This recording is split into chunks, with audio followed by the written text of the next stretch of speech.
Hey, what's going on, guys? This is Rob from Fantalytica here. This is actually our first video. So in this video, I'm going to get right to it.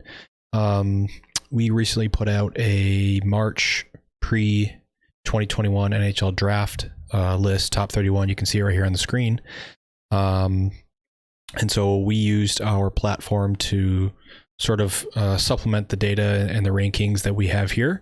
We've got our rank, the consolidated ranking from various scouting services. Craig Button's in there as well. So we've got the public's rankings, and then we've got ours as well. We've got the names of the players, and then the FS Plus. So FS Plus is part of our algorithmic metric that we've developed, and you can see above me here. This is our website. So what we're going to do in this this episode here is we're going to actually run through each of these players.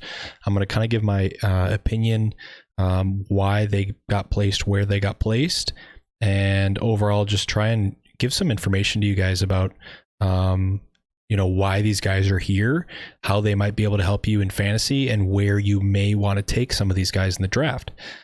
So without further ado, let's get right into it. So I'm going to head to the portal real quick. And so here we're going to be able to see some historical stuff for a lot of these players. There's a couple that haven't played 10 games this year. So unfortunately we can't actually grab any of their historical data, just because the way our platform works is, you got to have 10 games for the current season in order to grab a player. So I'm going to show you real quickly here. So we're going to grab Philip Tomasino here real quick. You're going to see that we've got a historical performance graph here. It's a line graph. It's got Fantascore and Fantascore Plus.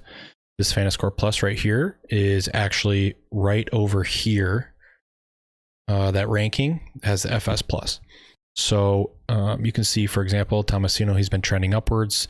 We've got our default fantasy scoring rules set up in my leagues here. So I'll show you right here. This is my league setup. So it's going to be 4 goals, 2 assists, plus minus is 1, hits, blocks 1.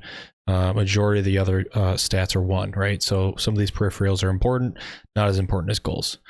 So we're going to head into the portal again. So Owen Power.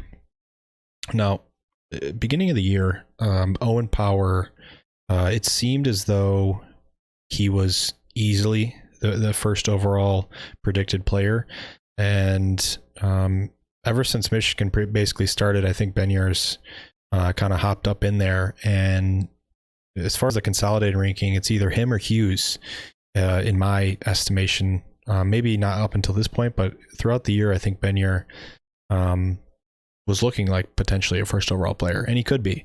But Owen Power, the thing I really like about him is he's kind of got a Tyler Myers vibe, but I think as far as maybe his IQ is a little bit more towards Myers, but when you watch him, there is a lot of Victor Hedman in him, and you're going to make that comparison just because of how tall he is, and his reach overall. The way he plays the game is kind of lucid, just like Hedman plays. So you're going to get a really solid defenseman out of Power. I don't think he's going to be Tyler Myers. A lot of people like to make that comparison because, I mean, those are the 2 guys that are like 6'6" in the league, right? So there's only 2 guys that people, instantly go to compare. But I think Power is going to be a little bit better than Myers.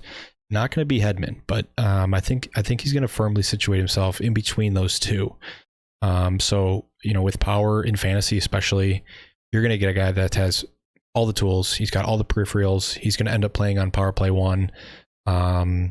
He's going to be playing a lot of minutes. He's going to be playing, another guy that we can talk about too at some point down the road in another video is Moritz Seider, who, is going to be playing 26 minutes a night. And I could see Power easily taking that time on ice wherever he goes. So that's why we took him first, just because there's so many things that he does very well. And a little bit of teaching can go a long way with a guy like Power, who wants to learn, is a very impressive player. He's physically gifted just because of how big he is and how well he skates.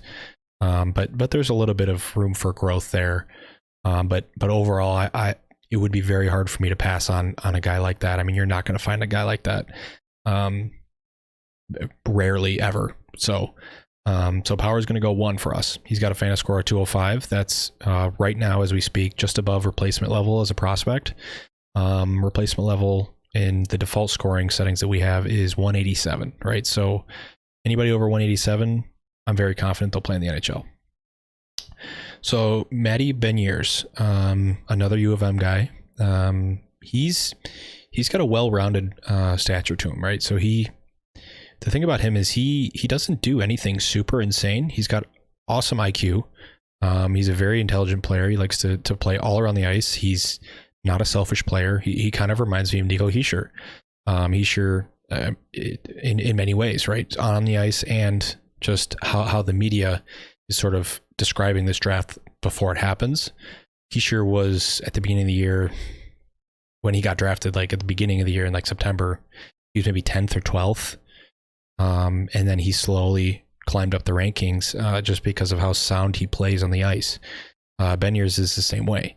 You're not going to get crazy amounts of peripherals from him, but I think a decent comparable for fantasy might be a guy like Dylan Larkin. Larkin, he's kind of a 1C, he's kind of not. On a good team, like a really good team, he's probably not the first line center, but in Detroit, obviously he has to be. I think Beniers could probably follow Larkin's path a little bit. Larkin also played at U of M, ironically.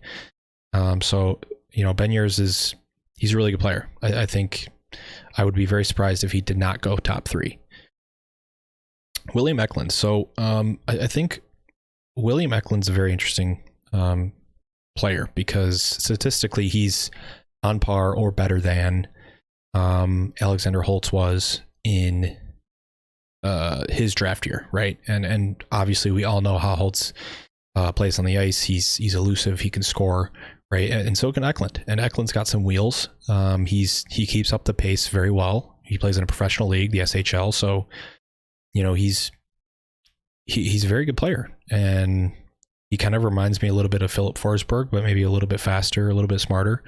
And I mean, the thing about Forsberg is he didn't necessarily have such a prolific draft year stat line as Eklund. So, when it comes to projecting, right, Eklund's a very projectable player right now.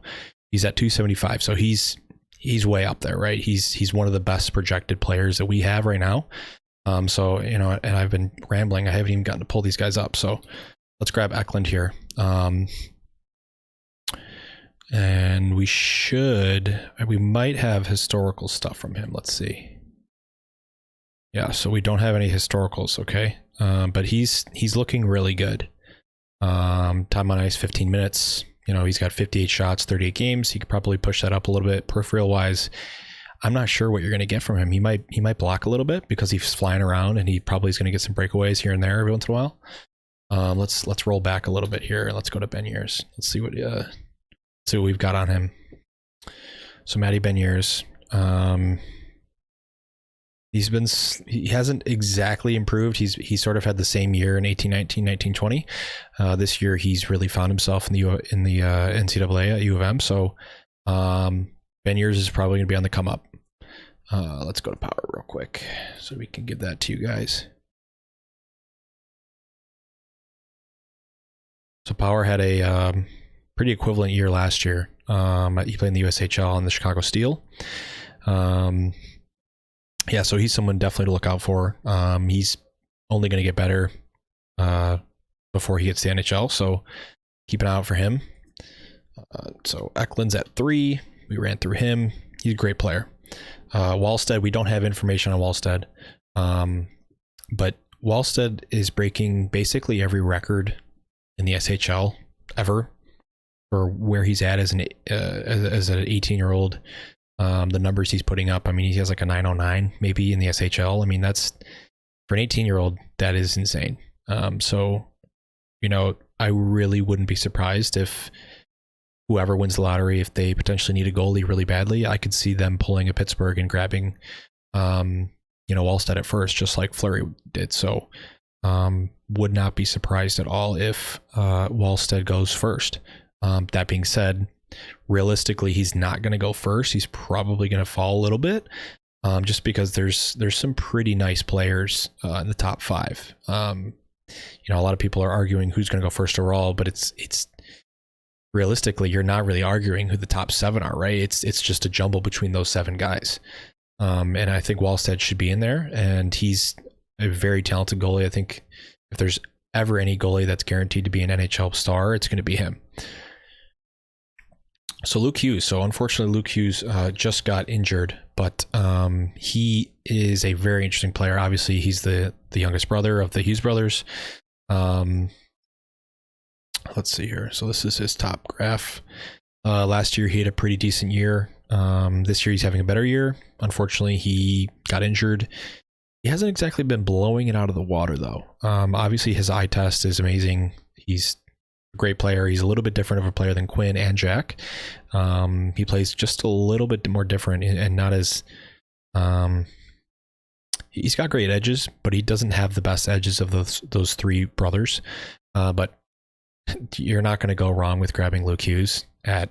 I've got him at 5, but, from a consolidated standpoint, it's realistic that he does go first. I mean, his brother went first. Quinn Hughes looks like he could have easily gone first in retrospect here. So Luke Hughes is going to be a great player for you in fantasy and whatever team takes him in the NHL. So Brent Clarke, he's interesting. I unfortunately don't have Clarke in the Slovakian league. I don't have him in Fantalytica just yet, just because we don't carry the Slovakian league. We don't have a great pulse on the Slovakian Pro League, and we probably should after this, just because a lot of these young guys are going there. But he's had a really great year so far. The thing about Brandt Clarke, he does in a weird way remind me of a better offensive version of Owen Power. He's a very good skater. He's always got his head up. He's always trying to make plays. He's got a 200-foot game as a defender, which, you've got to at least have the defensive side locked down, and, he does. So I would be very surprised if Brandt Clarke slipped out of the top 5 in the real world. But personally, I think that it's very hard to argue that Clarke would be above any of those 5 guys above him. All those 5 guys bring something pretty elite in some category that Clarke, I just couldn't put my head around. So that's why I put Clarke at 6, but he's a great player. He's going to be a great player. And I'm excited to watch him. So Dylan Guenther, another guy who I don't have him yet. He hasn't played. Let's see what I can get on him in the historicals. I can't type. So Guenther's, he's blown it out of the water. He was playing in the AJHL for a couple of games, and then he moved over to the Oil Kings in the WHL. He's been lighting it up. As you can see right here, he's got 6 games, 14 points, 8 goals, right? And the WHL it's possible that the competitive, the compete level of the WHL is a little bit less, but you know what? That's okay. Guenther is a very elusive goal scorer. He reminds me a lot of Brock Besser, but maybe a little bit better of a skater. But Brock Besser, he's not a bad skater, right? He gets the job done. He's kind of like, Besser's a lot like DeBrincat. DeBrincat can't exactly skate amazing either, but it doesn't matter, because if you can score and put yourself in the right positions, there's going to be a lot of guys on your team that are going to be able to feed you the puck. So Guenther, luckily has an amazing shot. He's got great IQ in the offensive zone. He's going to be a pretty fun goal scorer. I think there's a lot of TJ Oshie in him as well. So, with that being said, he's someone definitely to look out for. So let's see if I can get here. Here we go. Yeah, so last year he had a 216 Fantascore plus. That's pretty solid for a D-1 player. He's at 0 right now because he hasn't hit the 10 game threshold. But he's a really good player. I would not be surprised at all if he got picked where we have him at 7, and he's a couple spots back for the public eye, right? So we're huge fans of Dylan Guenther over here. So Simon Edvinsson, He's an interesting one. He's from Sweden. He's also one of those guys that, you know, he kind of reminds me a little bit of Victor Hedman, and not in like the exact way he plays, but I think he's just, when you watch him, you kind of see a little bit of that. That might just be me. But you know, with the ice time that he's getting, as you can see, in the Allsvenskan, he's only getting 13 minutes. That's not great. But, you know, in 5 points, 16 games, he's holding up in plus minus, doesn't have that many shots. He's probably not going to be an amazing fantasy player for you, but it's reasonable that he has a pretty decent NHL career. I see actually a lot of what's his name, the Swedish prospect that went with Ken Holland. I can't think of him right now. I know you guys are going to comment and shout out who it is. It'll come to me. He kind of reminds me of him as well. So yeah, Edvinsson at 8. That's kind of spot on. I think we were a little not as hot on him as some of the public are, but you know, to each their own. I think he brings some pretty good skill to the table. We'll have to see. I'm a big believer in stats should be the start of a conversation, and if you can follow up the stats with a solid eye test and have a true traditional scout watch him and tell you that there is a kit there, that's when you know that you might have a home run with a player. So Edvinsson right now doesn't have the best stats. He's absolutely a victim of not getting enough playing time this year, and that's probably throwing him off a little bit as he plays in the J20 league. So with a fresh season next year without COVID, I could see Edvinsson really pulling through and playing way better. And Philip Broberg is the guy that I think of now that I remember his name. So at number 9, we've got Kent Johnson. Okay. And so Kent Johnson, he is one of the other guys on U of M. And, you know, actually he's done very well for U of M. He's shooting at over 2 shots a game. He's getting on the board nightly. And, you know, he's kind of following the curve that we sort of caught with him last year. He's kind of right where he should be, it looks like. So it looks like he's probably gonna be a top 6 player, right? It's because if your replacement level is 187 and 0 can be on this list, you know, that's like a 70-point gap, right? And so he's going to produce for you as a fantasy player. Statistically, he's just going to find a way, right? His eye test, he can be a little sloppy. He kind of has a little bit of a chip on the ice, chip on his shoulder. You know, the way he plays, he needs to be taught a little bit. I think there's going to be a little bit of a wake up call when he does hit the NHL. But I mean, his kid is unreal. He's got an awesome like playmaking ability. He knows how to score. You know, he's really good. Unfortunately, he's a little bit overshadowed by some of the other guys in U of M, including, you know, the past first and second round players that were on that team, like Bartolo, Brisson. So, you know, when it comes to Kent Johnson, I think he should get a little bit more love. But I do not think that he should be first overall, like some people have said. And I also don't think he should be top 5. I think there's a little bit more for him to develop with before he can be a feasible NHL player and a good feasible NHL player. So I would wait a little bit on him. But if you can grab Kent Johnson at like 9 or 10, regardless of where he actually goes in the real NHL, I think that's a pretty good grab. He's absolutely going to, from a fantasy standpoint, he's going to be eye candy for another GM one day when he gets picked by, let's say, like, you know, a Canadian team picks him up in the draft. You know, someone in your fantasy league is going to want him when he's got 45, 50 points next year for U of M. So definitely worth a grab if you can get him at like a 9, 10, 11 spot. Definitely an interesting player for sure. So Cole Sillinger, huge fan of Cole Sillinger. He's an American, played in the OHL. He basically said, hey, I'm just going to move to the USHL. I don't want to wait for the OHL. And that was a good decision because, you know, let's see here. he's got a really awesome kid. He's a great player. Statistically, he's having a amazing year in the USHL. He's putting up all types of statistics, right? Like scoring a bunch of goals. He's feeding his team. He's not on a super great team, right? So Chicago Steel is a powerhouse this year. He's on Sioux Falls. He's playing really well. He shoots a crap ton, right? So, and he even gets a little bit of penalty minutes, right? He likes to shake it up a little bit. So he's going to be a solid peripheral player for you if you have penalties in your fantasy league.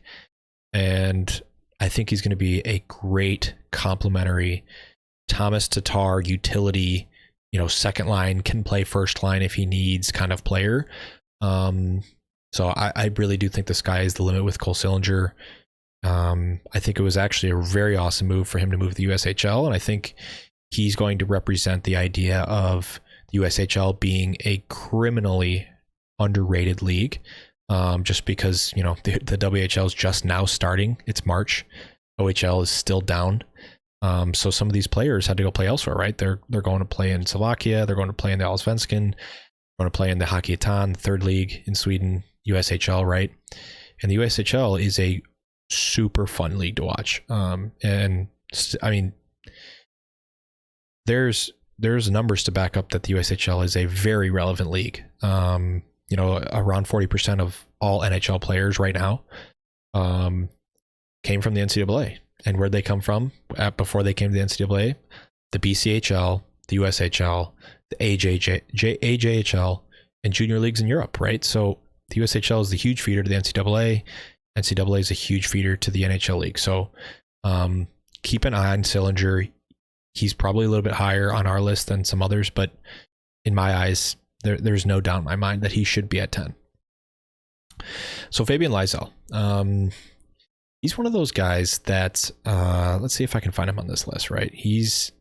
Statistically, he's not having super great of a year at all.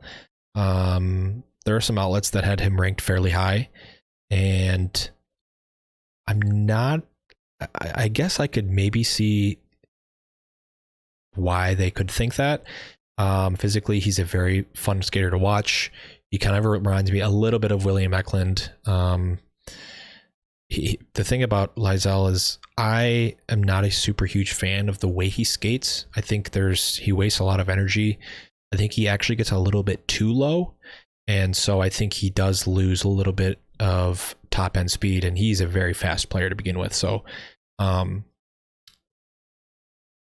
overall, I think Lysell is a very good player. I think he's going to be one of the better Swedish players of this draft to come out, but I don't think he's going to be a top 6 player. I think he's going to be more of like, maybe like a Matthias Janmark. He would be lucky to be compared to some of the really good Swedes playing right now. And, there's nothing really wrong with that. I don't exactly see his kit. I think statistically, watching some of the other players in the SHL play and seeing what they can do, you would hope that Lysell was able to keep up with them, but so far he hasn't. So let's just see if we can grab him, right? We'll grab him, and you'll see that there is reasonable cause that statistically he's having a little bit of trouble. In the J20 league and in the SHL, right? So 26 games. He's only got 2 goals and assist. Now, obviously, he's playing 7 minutes a night. That's not going to help. So when you think of goals per 60, assists per 60, SOGs per 60, his numbers don't exactly replicate or reflect how he's actually doing. I think, if he's playing Eklund minutes, he's probably going to have closer to 6 goals, 6 assists, so he's going to have like 12 points in 26 games. That's a little bit more reasonable if he's playing regular minutes. But, I wouldn't be surprised if he falls back a little bit. And we've got him 2 spots behind the consolidated rankings, which I probably could have put him lower, but I didn't because I know that there's a lot of people that really like him, a lot of guys who are very respectable in this industry, and he does have a lot of room to grow. He's a very, very intelligent player, so I didn't put him down too low. I probably could have. Now, Coronado. Matthew Coronado is probably my favorite player of this draft. And I say that because you watch him and you wonder why he is rated so low by some outlets, right? I mean, it's after 41 games this year, it has taken the public so dang long for him to even get on the top 32 list, right? So you can see right here, his consolidated rankings, he's at 32. I don't know why. He's having an awesome year. Obviously, he's on the steal, but you could argue that Coronado is actually the engine of this team and not Sean Farrell, right? Sean Farrell got drafted last year, 4th round, Montreal Canadiens. Great player in his own right? But the thing about Coronado is, he's growing and he's playing in a very competitive USHL. The USHL has probably got higher compete level this year than any other year, just because there's other teams in other leagues that have to not play and lose some players to this league. So he's had a pretty nice jump, but you know what? For his D-1 year, he did very well, right? So Fantascore plus 161. He's looking very, very solid. 41 games, he's shooting 3.5 times a night. He's got awesome peripherals. He's always trying to work on in the D end. He tries to be as responsible as he can. He can perform. He's potting goals left and right, and he's feeding his teammates left and right as well. So overall, he's a slam dunk pick for fantasy. If you can get him in the 10 through 20 range, that's a solid pick. I would be very happy to see anybody respond to my tweets about Coronado when I talk to him about him more during the draft. If they pick him up, they're going to be very happy in 2 years that they have him. So he kind of reminds me of, dare I say it, a slower, lesser degree Nathan MacKinnon. I really do think that. The way he plays, he's just slower than MacKinnon. I mean, obviously MacKinnon flies. So I watch him and I just see someone who could seriously become a very solid NHL player. I could see first line potential for this guy. I could be wrong, but the statistics back it up, I think, a little bit. And, I watch him and there's just something that I gravitate towards when I watch him. Okay, so Oskar Olausson. So I'll be honest, I don't know much about Oskar Olausson. He plays in Sweden. I think statistically he had one of the better setups of these top 32. And the way I did these rankings, so here we go. So he's played in both the J20 and the Allsvenskan, he's produced fairly well. 27 points, 16 games, 85 shots in 16 games. That's always great to see. Allsvenskan, he's holding his own. So I saw his numbers and I thought, well, I haven't seen much of him, but there's a lot with 10 minutes played per game, in the Allsvenskan, which is, a much more competitive league this year, just because of, like I've said, and like everybody knows, I mean, COVID's screwing all the leagues up. So, Olausson is probably going to be a very good player in the NHL. I could see him being better than Lysell. I could actually see Olausson getting picked above Lysell. So I'm not going to dive in and pretend that I know anything about Olausson because I haven't watched a game of his. But statistically, he looks great. So take that with a grain of salt. Mason McTavish. I really like Mason's game. He's a very responsible player. He's got some flair to him. Obviously he's from the OHL. I believe he's one of those guys that has waited to play, which unfortunately might hurt his draft stock a little bit. But I've got a lot of faith in those OHL players, just because there's actually not that many of them that could be in the first round, even before COVID really hit. So I really like Mason's game a little bit more than Franceso Pinelli. I know that some outlets are extremely high on Pinelli, EP Rinkside being one of them. But I think McTavish kind of reminds me a little bit of McMichael, actually, ironically, the two mix. But I like McTavish a lot. And, while you don't statistically have a lot to work with, sample size this year, if he falls, around to 20, you just have to pick him up, right? I mean, he's going to be a year behind, more or less, but you know what? He's just going to wait another year to play, right? He's not going to maybe get that first crack at an NHL game compared to some of these guys above him, but you know what? That doesn't matter, because 1 year is 1 year. If he needs one more year to develop, you're going to give it to him. So Pinelli,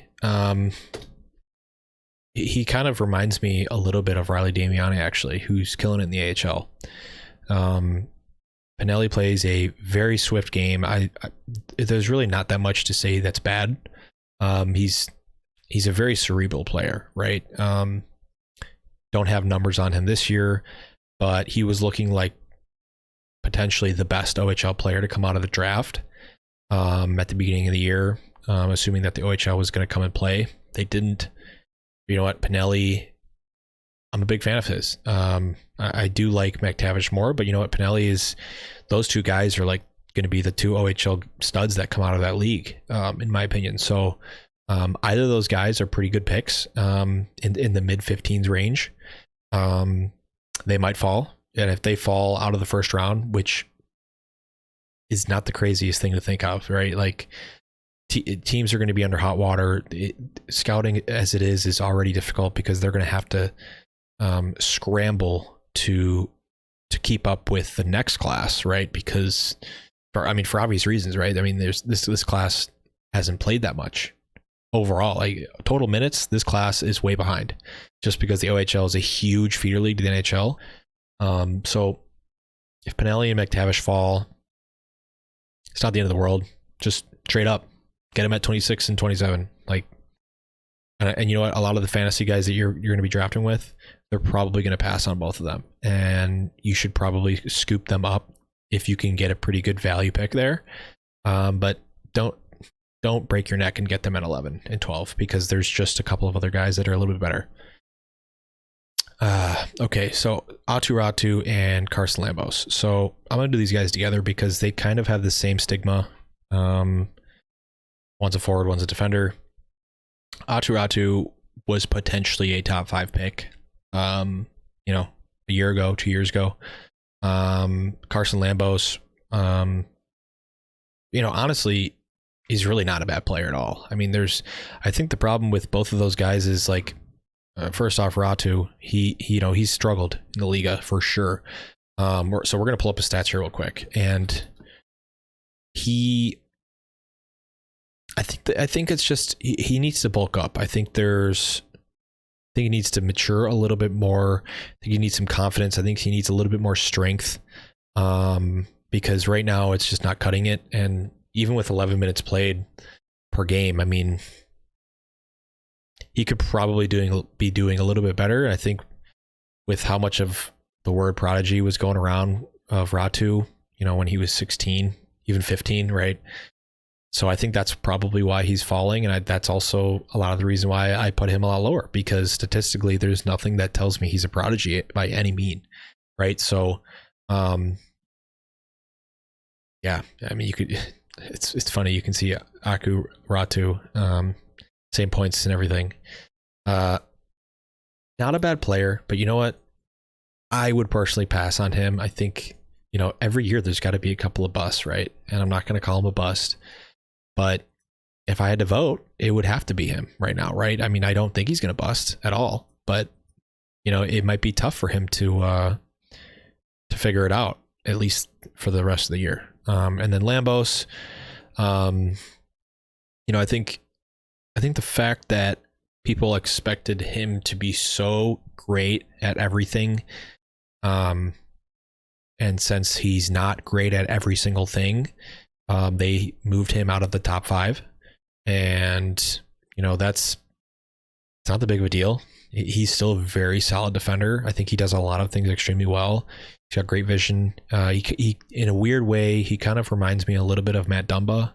I just watch him, and the first player that comes to mind, is going to be Matt Dumba. I like his game a lot. He doesn't do anything amazing. There's nothing really elite, but he's going to be a great second line defender, right? I could see him essentially or eventually developing into a guy maybe like Jeff Petrie, right? Jeff Petrie's, I mean, obviously this year he's having an insane year, but historically, you know, Petrie was always a very, very solid second line D, a complimentary first line defender who played with someone who would drive the play, and Petrie would kind of be like that two-way guy. Lambos has a lot of those qualities that Petrie has. So, I mean, that's really not a bad comparison. Statistically, you know, he could be doing a little bit better, but honestly, he could be doing a lot worse, right? Brennan Othmann, honestly, he's one of those guys that I watched some clip of his last season, and there's definitely a lot of maturing that he has to do. He's not in the same bracket as McTavish and Pinelli, but I think Othmann, if there's going to be a guy that falls out of the first round, I really think it could be him, just because, you know, he played this year in the second tier Switzerland league, right? He's got a 0.5 point per game there, which is not bad at all. But you know, it's weird because in that second tier league, I mean, there's the skill exponentially drops off when you go from that first tier league in the Swiss league to the second tier league. There's a huge discrepancy in skill. I would have probably put him higher on this board if he went a point per game there. But because he's in that second tier league, which, you know, I've ran a lot of numbers on league equivalencies and what type of leagues should produce what type of players, and there's a huge drop off. So, you know, it's great that he got to play this year at all, right? I mean, a lot of these OHL guys couldn't find homes and they just got stuck in the mud. But, you know, Othmann's, try and grab some clips of his online, watch him, see for yourself, right? Yeah, maybe another guy that I could pass on if he in real life goes a little earlier than I think. You know, if he goes to 29, 30, I'm going to scoop him up. But, you know, if he goes where I think he will go, which is around 18, I probably wouldn't pick him up. Zachary Leroy. So I watch him, and so first off, I feel like his name, you know, funny enough, I mean, for the younger guys that might play NHL 21 a little bit too much, he's always in that top 7 in that draft year, and I think so people instantly think, you know, if they don't do super deep dives on this guy, they're just going to think that he's just a very good player who's criminally underrated, just like Joe Veleno was, right? And Joe Veleno fell, and I think Leroy, he might have a little bit of trouble staying in the first round. And I say this because, you know, he's got great vision, right? He can keep with the game. He makes his line mates better. There's nothing glaringly obvious about his game that tells me he's got the it factor. I think you watch him and, you know, maybe sometimes he's got a little bit of trouble skating. I think to me there's a lot of Tyler Bertuzzi in him, but not as cerebral, right? Bertuzzi has made a great living in the NHL because his IQ is off the charts. I mean, he's probably the smartest Red Wing hockey player on that team. I don't think I can say the same for Leroy. But, you know, I still think there's a kit there. I still think if he can work a little bit on his skating, maybe bulk up a little bit, I think there is definitely something there that could bring in, you know, for an NHL team that drafts him. I think he could easily become a second line player. He just has to really work for it. And sometimes that doesn't work for guys, right? So I think mentally he's got a really good eye for the puck. But he's down where he should be for a reason in my eyes. I'm going to pull up the statistics for him real quick. So 26, 28 games, right? So he's producing well. I'm gotta fix this. I'll move on to the next guy while I'm talking about, or while I'm pulling up L'Heureux.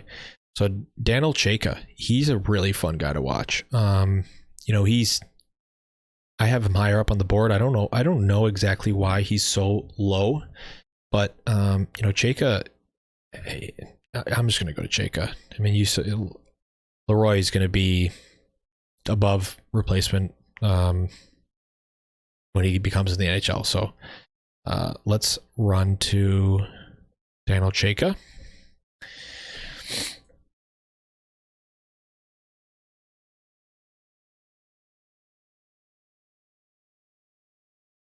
Gotta give it a sec.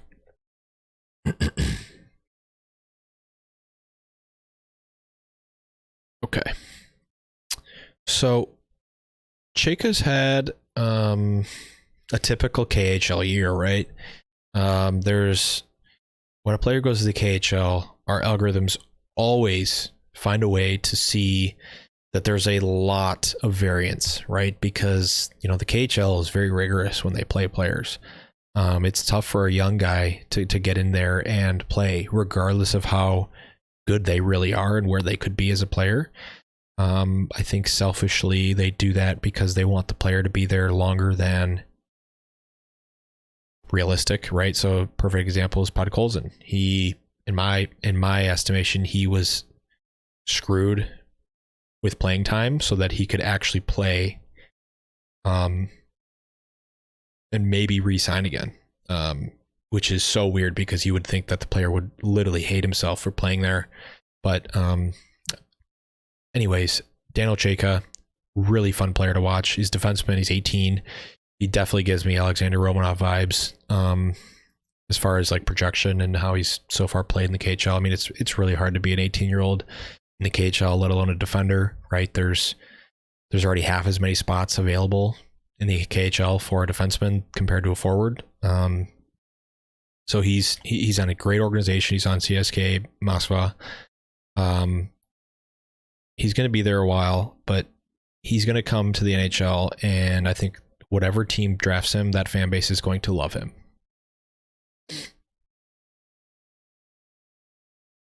Chaz Lucius. So there's been a lot of Twitter talk about Chaz lately, and I completely get it. He's on a pretty stacked USDP team. I feel like every single highlight I've ever seen of his, he scores within 5 feet of the net, which is a very good thing. But at the same time, is not a good thing. I think he lacks a little bit of dynamic play in his game. I think there's not as much play driving as I'd like to see out of him. I also think that his top end speed, overall quickness, needs to improve heavily for him to actually be a proficient NHL player. There's a little bit of Matt Boldy in him, slower, not as cerebral. He could be a little bit more aggressive, right, with the puck, and make some plays that he might be overextending on, but I think he has to take that risk, and I think he has to learn from it. And so I think he plays a little bit safe. I think he relies heavily on his teammates, and I don't see much play driving out of him. That's why I have him quite low compared to, you know, the consolidated rankings. So he's at 21 for me.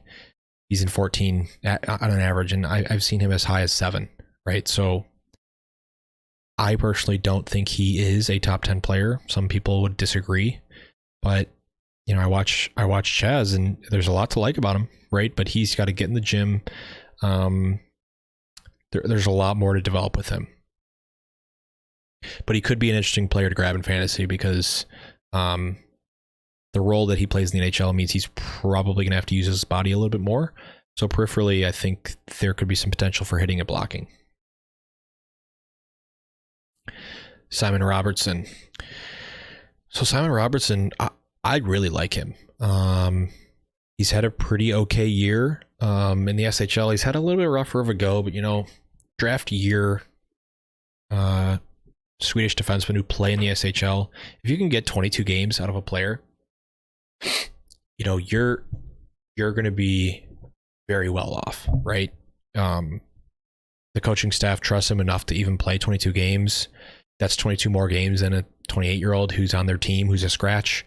And then he's on Skellefteå, who's pretty solid team this year. I mean, they have Berggren, right? So, you know, they want to win, right, this year. And so he's played 22 games. That's very impressive. 15 games, 20 points, J20. He likes to shoot the puck. He likes to get it through the net. Did I say he was a defenseman? He's not a defenseman. I don't know if I had said that or not. Very good player. I like him a lot. I actually like him more than I do Lysell. So take that for what it's worth. I think he's right where he should be. I think he's going to be picked right around where Simon Holmstrom got picked by the Islanders. I think it was like 2 years ago or 1 year ago. Yeah. Okay, Corson Ceulemans. Everyone's going to think that he's just like Cale Makar because he plays in the AJHL and he puts up points. He doesn't play exactly like Cale Makar. I think he needs to. I think there's a lot of raw potential with this guy. I think I put him where he's at because, like I said, there's some raw talent there. But if he can't reel it in and gain control of the amount of energy that he uses on a shift by shift basis, he's going to get eaten up in the NHL. I think that he makes the perfect amount of risky plays. He's just a really fun player to watch, honestly. I mean, he's going to be a pretty decent player in the NHL. I think he's going to make it. It depends how he translates into the pro ranks one day. But as far as Ceulemans goes, I think he's probably at best a third line PK player. I just don't think I can see him playing on a power play. I mean, unless he's on a team that literally has no defensive prospects and ends up rebuilding later on. I mean, then he'll just be thrown into that position, but I just don't know if I can see him handling it. We'll see. Nikita Chibrikov. So he, in my estimation, he's actually, let's pull him up here. I really like Chibrikov. He's sorry, I'm waiting to pull this up. Yeah, so he's played everywhere. But you know what? He doesn't get rattled by the whole KHL way of playing. You know, you're playing everywhere, right? You're going to play, if you're good enough, you're going to get KHL games, you're going to get VHL games, you're going to get MHL games, right? He's done okay in all of them, right? The VHL, he's put up 8 points in 20 games. That's really not bad. The MHL, he's shooting a crap ton. He's on 1946 St. Petersburg. Could be a little bit difficult to get awesome playing time there. So yeah, I mean 15 minutes. But I think he's going to develop, and I think there could be there's a small chance that he might be able to be a first line player one day. The way I watch, he's just a really awesome player to watch. I would consider picking him up in this range. He probably doesn't get past 20, but you know, you'd be surprised, right? All right. So my second favorite player in this draft is Sean Behrens. So Sean Behrens, he plays in the U.S. developmental program. As you can see, he puts up gaudy numbers in my estimation, right? 34 games, 29 points. That's not too far off from Luke Hughes, but obviously points isn't the end all be all, right? So the thing I like about Behrens so much is he's an extremely patient player. He kind of reminds me a little bit of Victor Soderstrom in the fact that he is a patient, methodical player. Behrens is a sneaky, solid player on this team. And I think if there's anybody that's going to actually jump up quite a bit, it could be Behrens. There is a lot of first line offensive defenseman potential with this kid. He's going to need a solid defender, partner that can stay back for him and maybe correct some of the risks that he takes. But I think with Behrens, it's at the very minimum, I think he ends up being a okay second line defender, but I think his potential is literally going to be first line defender, first power play, runs it, right? So I like Behrens. If you've got a late pick and you don't like what you see left, he might be worth a good grab. Scott Morrow. So I don't have Scott Morrow. Plays for Shattuck St. Mary's. He's a very good player as well. I think just because of the nature of COVID and how many players are playing in different places, I think maybe Morrow could have benefited a little bit more from playing away from Shattuck. I think Shattuck 10 years ago was a fantastic place to play hockey. I think it still is pretty good, but I think there's greener pastures now.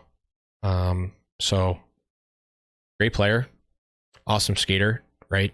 He could be a pretty good NHL player, but I can't put him past 25. I just can't. Okay, so Ayrton Martino. I definitely botched his first name. So I watched Martino, and he is such a fun player to watch. He plays in the USHL. I don't know where he's from, but the thing I love about Martino is he just flies. He is such a great skater. He's got pretty good hands as well. He's seriously going to be a fun player to watch in the NHL. I honestly see a perfect copy of Andreas Athanasiou. I think maybe a little bit more intelligent than Athanasiou. I think Athanasiou makes a lot of risk, or takes a lot of risk. I think Martino is a little bit better with that. And he has had a fantastic year at Omaha. So he's going to go to Clarkston in the NCAA. He'll probably be a one and done. Love this kid. He should be in the first round for sure. I think Scouching also really likes his game as well, which is cool. He needs to get a lot of love for sure.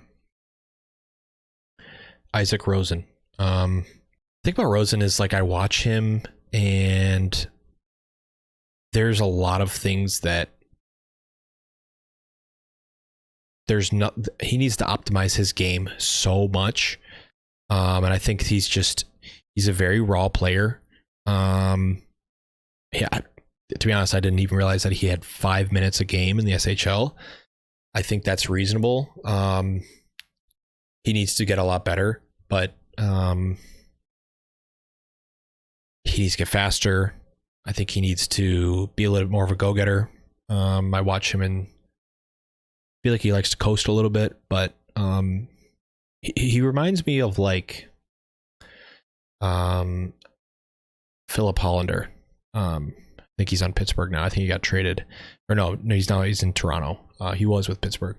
He reminds me a little bit of him, right? His skating is pretty okay. Hollander had a better statistical year, his draft year, than Rosen. So I think Rosen has quite an uphill battle. I could see him falling out of the first round, but I had to keep him in there just because consolidated wise, I mean, he's at 20. A lot of guys do like him. I just kept him at 28 just because he probably should be in the first round, but I could definitely see him falling out. Svozil, haven't seen a game of his. I wasn't going to put him at 15 if I didn't think he was at 15. I realistically just don't know enough about him to put anything on paper that would suggest that he'd be a mid-round first round player. Okay, Matthew Smoskowicz. I watch him. There's a little bit of Matt Boldy in him for sure. I think he's playing on a very good team. I think it's very easy to come get points if you play in the top six on the steal. I think he is a very good player in his own right, but I think he needs to have a really good line in order to play. I think I don't know who he plays with regularly, but the fact that he is on the steal, it's not going to be that hard to put up a lot of points. I think he could do a little bit better job of putting pucks on net. Preferably, I think he's going to be a good player. He's going to hit. He's going to block. So I could easily see him being, one of those net front guys on a power play in the NHL. I think he's right where he should be. I do think he should be in the first round, but I really don't.